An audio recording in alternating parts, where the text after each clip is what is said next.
മലപ്പുറം ജില്ലയെ നടുക്കിയ സംഭവം ഉച്ചയ്ക്ക് ഏകദേശം 1 മണിയോടുകൂടി പെരിന്തൽമണ്ണ പോലീസ് സ്റ്റേഷനിലേക്ക് ഒരു ഫോൺ കോൾ എത്തി. പെരിന്തൽമണ്ണയിലുള്ള മുഹമ്മദ് അലി മുസ്ലിയാരുടെ വീട്ടിൽ ചില അസാധാരണ സംഭവങ്ങൾ നടക്കുന്നു എന്നാണ് വിളിച്ച വ്യക്തി പോലീസുകാരോട് പറഞ്ഞത്. സംഭവം നടന്നിരിക്കുന്ന വീട്ടിലേക്ക് നാട്ടുകാരും കയറാതെ സൂക്ഷിക്കണമെന്ന് പറഞ്ഞതിന് ശേഷമായിരുന്നു പോലീസ് സംഘം കോൾ കട്ട് ചെയ്ത് സംഭവ സ്ഥലത്തേക്ക് എത്തിയത്.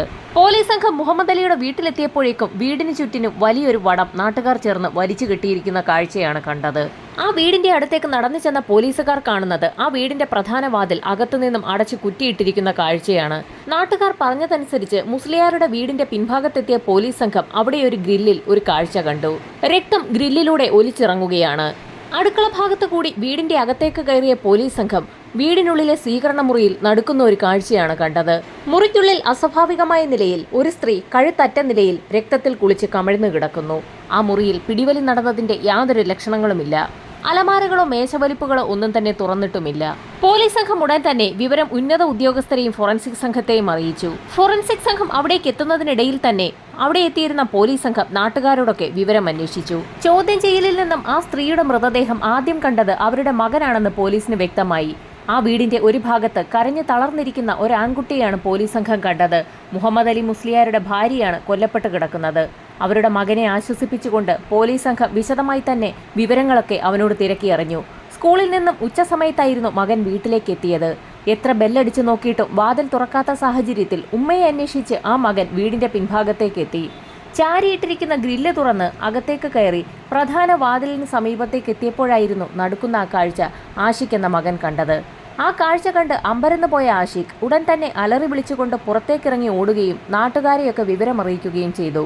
ഇത്രയും ആ മകൻ പറഞ്ഞു നിർത്തിയപ്പോൾ എസ്ഐയുടെ കണ്ണിൽ ഒരു കാഴ്ചപ്പെട്ടു.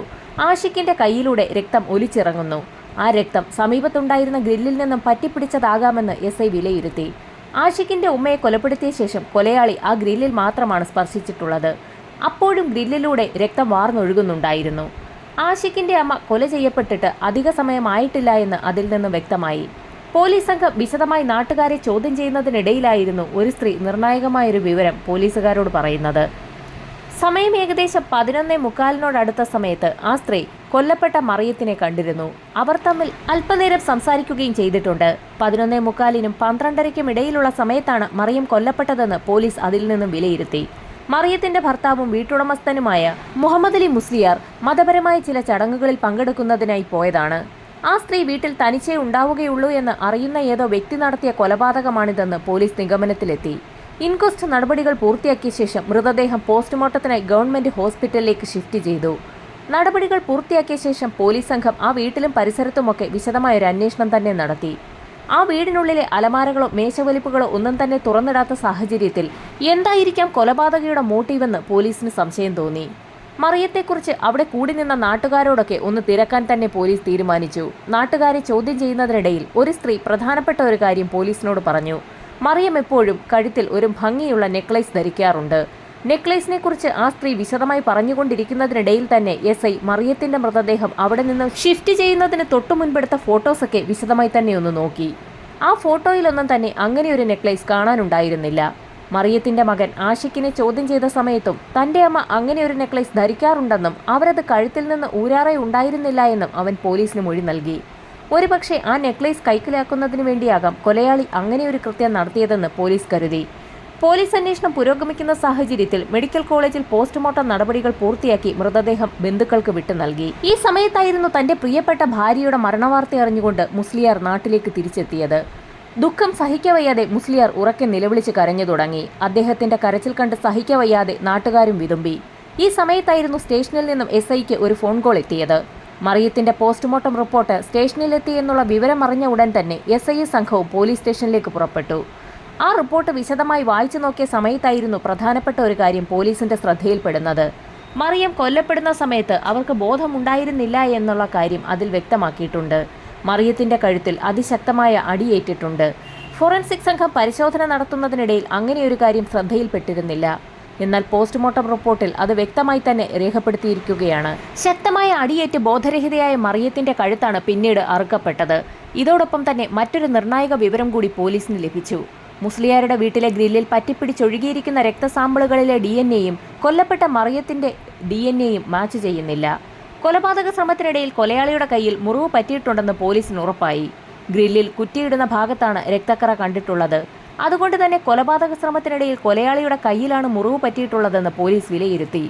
മറിയത്തിന്റെ മൃതദേഹത്തിനടുത്തു നിന്നും രക്തക്കറ പുരണ്ട ഒരു കത്തിയാണ് പോലീസിന് ലഭിച്ചത്. കൊലപാതക ശ്രമത്തിനിടയിൽ കൊലയാളിയുടെ കയ്യിൽ മുറിവ് പറ്റിയതാകാമെന്ന് ആദ്യഘട്ടത്തിൽ പോലീസ് കരുതിയെങ്കിൽ പോലും മറിയത്തിന്റെ കൊലപാതകം നടക്കുന്നതിന് മുൻപ് തന്നെ അവർക്ക് ബോധമില്ലായിരുന്നു എന്നുള്ള പോസ്റ്റ്മോർട്ടം റിപ്പോർട്ട് പോലീസിനെ ആകെ കുഴപ്പിച്ചു. കൊലപാതകം നടക്കുന്നതിന് മുൻപ് തന്നെ ശക്തമായ അടിയേറ്റ് മറിയം ബോധം കെട്ട് വീണിട്ടുണ്ട്.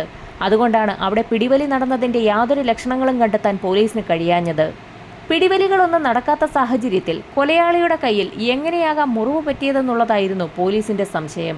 എന്തായാലും കൊല നടത്തിയ വ്യക്തിക്ക് മുറിവ് പറ്റിയിട്ടുണ്ടെന്നും ആ മുറിവ് കയ്യിലാണെന്നുമുള്ള ഒരു വിലയിരുത്തലാണ് പോലീസ് നടത്തിയത്. ഈ സമയത്തായിരുന്നു ഫോറൻസിക് സംഘത്തിന്റെ ഭാഗത്തു നിന്നും നിർണായകമായൊരു റിപ്പോർട്ട് കൂടി പോലീസിന് ലഭിച്ചത്. കൊല്ലപ്പെട്ട മറിയത്തിന്റെ വസ്ത്രത്തിൽ നിന്നും 5 മുടിയിഴകൾ ലഭിച്ചിട്ടുണ്ട്. വിശദമായ പരിശോധനയിൽ അതിൽ 3 മുടിയിഴകൾ മറിയത്തിന്റേതാണെന്നും ബാക്കി 2 മുടിയിഴകൾ മറ്റാരുടേതോ ആണെന്നും തെളിഞ്ഞു. പോലീസ് സംഘം ഫിംഗർ പ്രിന്റ് ബ്യൂറോയിൽ ശേഖരിച്ചിട്ടുള്ള ഫിംഗർ പ്രിന്റുകളുമായി കത്തിയിൽ നിന്ന് ലഭിച്ച ഫിംഗർ പ്രിന്റുകളെ ഒന്ന് മാച്ച് ചെയ്യിച്ചു നോക്കി. അറിയപ്പെടുന്ന എല്ലാ കുറ്റവാളികളുടെയും ഫിംഗർ പ്രിന്റുകൾ പോലീസ് സംഘത്തിന്റെ കൈവശമുണ്ട്. അത് മാച്ച് ചെയ്യിക്കുന്നതിനുള്ള നടപടികളിലേക്കാണ് പോലീസ് കടന്നത്. എന്നാൽ ഫിംഗർ പ്രിന്റുകൾ ഒന്നും തന്നെ മാച്ച് ചെയ്യുന്നുണ്ടായിരുന്നില്ല. അതിൽ നിന്നും ഒരു സ്ഥിരം കുറ്റവാളിയല്ല മറിയത്തെ കൊലപ്പെടുത്തിയിരിക്കുന്നതെന്ന് തെളിഞ്ഞു. അതുവരെ കണ്ടെത്തിയ എല്ലാ വിവരങ്ങളും ഒന്നുകൂടി പോലീസ് സംഘം വിശദമായി വായിച്ചു നോക്കി. ഭർത്താവും മകനുമൊന്നും ആ സമയത്ത് വീട്ടിലുണ്ടായിരിക്കുകയില്ല എന്നും ആ സ്ത്രീ സ്ഥിരമായി ഒരു മാല ധരിക്കാറുണ്ടെന്നുമൊക്കെ അറിവുള്ള മറിയത്തെ നന്നായി അറിയുന്ന ഏതോ വ്യക്തിയാണ് കൊലപാതകത്തിന് പിന്നിലെന്ന് SI റെജി ജേക്കബിന് വ്യക്തമായതോടുകൂടി ആ സ്ത്രീയുടെ ശവസംസ്കാര ചടങ്ങിൽ പങ്കെടുക്കാനും ഒരുപക്ഷെ കൊലയാളി എത്തിയേക്കാമെന്നുള്ള ഒരു നിഗമനത്തിലാണ് എത്തിയത്. സംഭവസ്ഥലത്തെ സ്ഥിതിഗതികൾ വിലയിരുത്താൻ ചില കുറ്റവാളികൾ അങ്ങനെ ഒരു കാര്യം ചെയ്യാറുണ്ട്. അതുകൊണ്ട് തന്നെ SIയുടെ നേതൃത്വത്തിൽ അന്വേഷണവുമായി ബന്ധപ്പെട്ട് ഇതുവരെ രംഗത്തിറങ്ങാത്ത പോലീസ് സംഘത്തിൽപ്പെടുന്ന ചില ആളുകളെ മറിയത്തിന്റെ ശവസംസ്കാര ചടങ്ങുകളിൽ പങ്കെടുക്കാനും ആളുകളെ നിരീക്ഷിക്കാനും നിർദ്ദേശം നൽകി മുസ്ലിയാരുടെ വീട്ടിലേക്ക് അയച്ചു. SIയുടെ നിർദ്ദേശപ്രകാരം പത്രപ്രവർത്തകരുടെ വേഷത്തിലാണ് 12ഓളം വരുന്ന പോലീസ് സംഘം സംഭവസ്ഥലത്തെത്തിയത്. അവർക്കൊരു പ്രത്യേക നിർദ്ദേശമാണ് SI നൽകിയത്. അവിടെ കൂടി നിൽക്കുന്ന ആളുകളെയൊക്കെ പത്രപ്രവർത്തകരെന്ന രീതിയിൽ പരിചയപ്പെടുകയും വിവരങ്ങൾ ചോദിച്ച് മനസ്സിലാക്കുകയും ചെയ്യണം. വിവരശേഖരണം നടത്തിയതിനു ശേഷം നന്ദി സൂചകമായി അവർക്കൊക്കെ ഷെയ്ക്ക് ഹാൻഡ് നൽകണം. അങ്ങനെ ഷെയ്ക്ക് ഹാൻഡ് നൽകുന്ന കൂട്ടത്തിൽ കയ്യിൽ മുറിവ് പറ്റിയ വ്യക്തിയെ അതിവേഗം തിരിച്ചറിയാനാകും. മുറിവ് പറ്റിയ ഒരു വ്യക്തി അക്കൂട്ടത്തിലുണ്ടെങ്കിൽ ഷെയ്ക്ക് ഹാൻഡ് നൽകുന്നതിനിടയിൽ അയാൾ വേഗം കൈ പിൻവലിക്കാൻ സാധ്യതയുണ്ട്. അങ്ങനെ അയാളെ അതിവേഗം കണ്ടെത്താൻ കഴിയുമെന്നായിരുന്നു SIയുടെ നിർദ്ദേശം. അറിയപ്പെടുന്ന ഒരു കുടുംബത്തിലെ സ്ത്രീയാണ് കൊല്ലപ്പെട്ടിരിക്കുന്നത്. അതുകൊണ്ട് തന്നെ യഥാർത്ഥ പത്രക്കാരും പോലീസ് സംഘവുമൊക്കെ സംഭവസ്ഥലത്തുണ്ടായിരുന്നു. അവർക്കിടയിലേക്ക് പത്രക്കാരുടെ ID കാർഡ് ധരിച്ച് SI റെജി ജേക്കബിന്റെ നേതൃത്വത്തിലുള്ള പോലീസുകാർ വേഷം മാറി സംഭവസ്ഥലത്തേക്കെത്തി.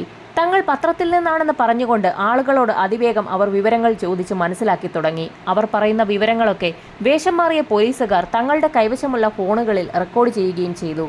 ശേഷം അതിവേഗം ഷെയ്ക്ക് ഹാൻഡ് നൽകി ഓരോരുത്തരെയായി പറഞ്ഞുവിടുകയും ചെയ്തു. ഈ സമയത്ത് ചടങ്ങുകൾ പൂർത്തിയാക്കി മൃതദേഹം പള്ളിയിലേക്ക് കൊണ്ടുപോയി.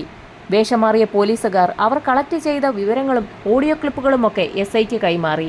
ഷെയ്ക്ക് ഹാൻഡ് കൊടുത്തപ്പോൾ അതിവേഗം കൈ പിൻവലിച്ച 10ഓളം വരുന്ന ആളുകളുടെ ലിസ്റ്റും പോലീസിന്റെ കൈവശമുണ്ട്. തൊട്ടടുത്ത ദിവസം തന്നെ ആ ആളുകളെയെല്ലാം പോലീസ് സ്റ്റേഷനിലേക്ക് വിളിച്ചു വരുത്തുകയും റെക്കോർഡ് ചെയ്ത കാര്യങ്ങളൊക്കെ അവരെ തന്നെ കേൾപ്പിച്ചു കൊടുക്കുകയും ചെയ്തു.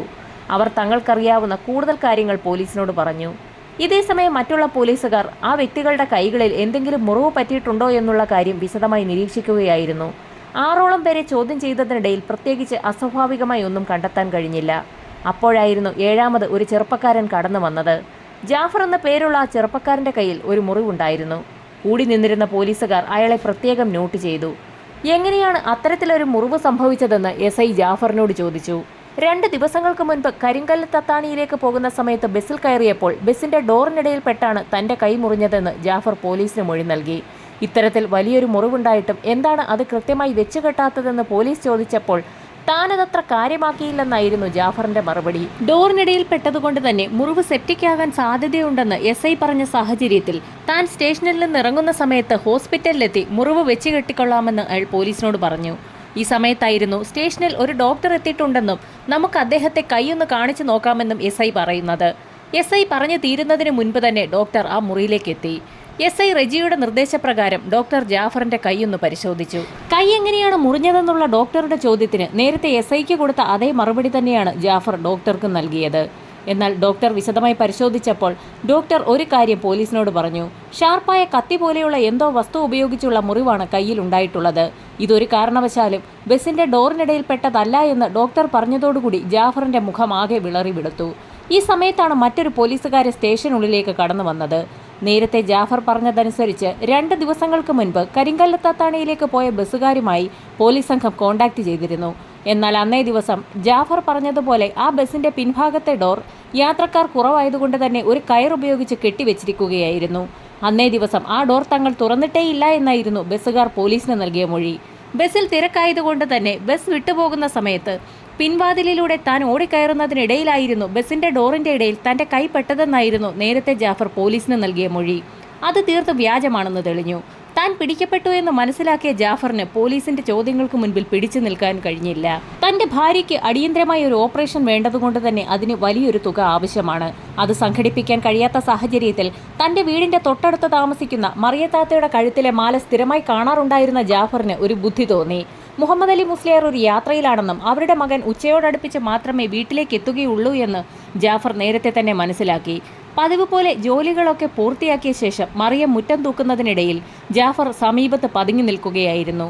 മുറ്റം തൂത്ത് വൃത്തിയാക്കിയ ശേഷം മറിയം വീടിനുള്ളിലേക്ക് കടന്ന സമയത്ത് ഗ്രില്ലിന്റെ സമീപത്തെത്തിയ ജാഫർ അവരുടെ കഴുത്തിലുണ്ടായിരുന്ന നെക്ലേസ് വലിച്ചു പൊട്ടിക്കാൻ ശ്രമിച്ചു. ഒരു വലി വലിച്ചപ്പോൾ തന്നെ നെക്ലേസ് പൊട്ടി ജാഫറിന്റെ കയ്യിലെത്തി.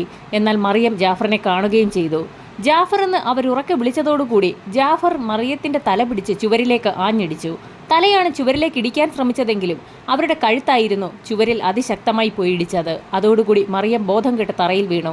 ബോധം കെട്ട് വീണ മറിയത്തെ അവിടെ നിന്ന് ജാഫർ എടുത്തുകൊണ്ടുപോയി പ്രധാന ഹാളിൽ കിടത്തുകയും ശേഷം അവിടെ നിന്ന് മുങ്ങാൻ തീരുമാനിക്കുകയും ചെയ്തു. ഗ്രില്ല് വരെ അയാൾ എത്തിയതുമാണ്. ആ സമയത്താണ് നേരത്തെ തന്നെ ജാഫർ എന്ന് ആ സ്ത്രീ വിളിച്ച കാര്യം അയാൾ ഓർത്തത്. തന്നെ മനസ്സിലാക്കിയ സ്ഥിതിക്ക് ബോധം വരുന്ന സമയത്ത് മറിയം അക്കാര്യങ്ങൾ തന്റെ ഭർത്താവിനോട് പോലീസിലും പറയാൻ സാധ്യതയുണ്ടെന്ന് മനസ്സിലാക്കിയ ജാഫർ അങ്ങനെ അവരെ കൊല്ലാൻ തീരുമാനിച്ചു. പെട്ടെന്നാണ് അവിടെ വെച്ചിരിക്കുന്ന ഒരു കത്തി ജാഫറിന്റെ ശ്രദ്ധയിൽപ്പെട്ടത്. ആ കത്തിയുമായി ജാഫർ അതിവേഗം തന്നെ മറിയത്തിന്റെ അടുത്തേക്ക് എത്തുകയും അവരുടെ കഴുത്ത് 2ആയി വെട്ടിമുറിക്കുകയും ചെയ്തു. കത്തി വലിച്ചൂരുന്നതിനിടയിൽ അബദ്ധത്തിലായിരുന്നു ജാഫറിന്റെ കൈ കത്തി കൊണ്ട് മുറിഞ്ഞത്.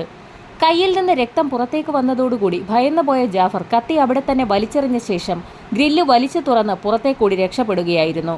കൈയും കാലുമൊക്കെ കഴുകി വൃത്തിയാക്കിയ ശേഷം അയാൾ വീടിനുള്ളിൽ തന്നെ പതുങ്ങിയിരിക്കുകയായിരുന്നു. ഈ സമയത്തായിരുന്നു മറിയത്തിന്റെ മകൻ സ്കൂൾ വിട്ട് വീട്ടിലേക്ക് വരുന്നതും തന്റെ അമ്മ മരണപ്പെട്ട് കിടക്കുന്നത് കാണുന്നതും. മകന്റെ നിലവിളി ശബ്ദം കേട്ടുകൊണ്ട് ഓടിക്കൂടിയ നാട്ടുകാരുടെ കൂട്ടത്തിൽ ജാഫറും ഉണ്ടായിരുന്നു. തുടർന്നുണ്ടായിരുന്ന എല്ലാ സംഭവങ്ങളിലും ജാഫർ അവിടെ ഒരു അയൽവാസിയെ പോലെ തന്നെ ഒന്നും അറിയാത്ത ഭാവത്തിൽ തുടരുകയായിരുന്നു. മറിയത്തിന്റെ മകനെ ആശ്വസിപ്പിക്കാനും മറിയത്തെ രക്ഷപ്പെടുത്തുന്നതിനുള്ള പ്രവർത്തനങ്ങളിലുമൊക്കെ ഏർപ്പെടുന്നവരുടെ കൂട്ടത്തിലും ജാഫറും ഉണ്ടായിരുന്നതുകൊണ്ട് തന്നെ പോലീസ് അയാളെ ആദ്യഘട്ടത്തിൽ സംശയിച്ചതുമില്ല. മറിയത്തെ കൊലപ്പെടുത്തിയ ശേഷം ആ മാല എന്തു ചെയ്തു എന്നുള്ളതായിരുന്നു പോലീസിന്റെ അടുത്ത ചോദ്യം. ആ മാല താൻ ഒന്നും ചെയ്തിട്ടില്ല എന്നും അത് വീട്ടിൽ തന്നെ ഉണ്ടെന്നും ജാഫർ പോലീസിനോട് പറഞ്ഞു. യഥാർത്ഥത്തിൽ മറിയത്തെ കൊല്ലണമെന്നുള്ള ഉദ്ദേശം ജാഫറിനുണ്ടായിരുന്നില്ല. അതുകൊണ്ട് തന്നെ അബദ്ധവശാൽ അവർ കൊല്ലപ്പെട്ട സാഹചര്യത്തിൽ അവരുടെ മാലയിൽ ഒന്ന് തൊടാൻ പോലും അയാൾക്ക് ധൈര്യം വന്നില്ല. ജാഫറിന്റെ അറസ്റ്റ് രേഖപ്പെടുത്തിയ പോലീസ് സംഘം അന്വേഷണം പൂർത്തിയാക്കി കുറ്റപത്രം മഞ്ചേരി സെഷൻസ് കോടതിയിൽ സമർപ്പിച്ചു. മറിയത്തെ കൊല്ലണമെന്നുള്ള ഉദ്ദേശം ജാഫറിനുണ്ടായിരുന്നില്ല എന്ന് ഡിഫൻസും പ്രോസിക്യൂഷനും ഒരുപോലെ തന്നെ കോടതിയെ അറിയിച്ചു. കേസ് അപൂർവങ്ങളിൽ അപൂർവമല്ല എന്ന് ചൂണ്ടിക്കാട്ടിക്കൊണ്ട് കോടതി ജാഫറിന് വധശിക്ഷ നൽകാതെ ജീവപര്യന്തം കഠിന തടവ് വിധിച്ചിരിക്കുകയാണിപ്പോൾ. പോലീസിന്റെ അന്വേഷണ മികവ് കോടതിയിൽ തെളിയിക്കപ്പെട്ടു. ബുദ്ധിപരമായ നീക്കത്തിലൂടെ അതിവേഗം പ്രതിയെ പിടികൂടിയ കേരള പോലീസ് കോടതിയുടെ പ്രത്യേക പ്രശംസയും നേടി.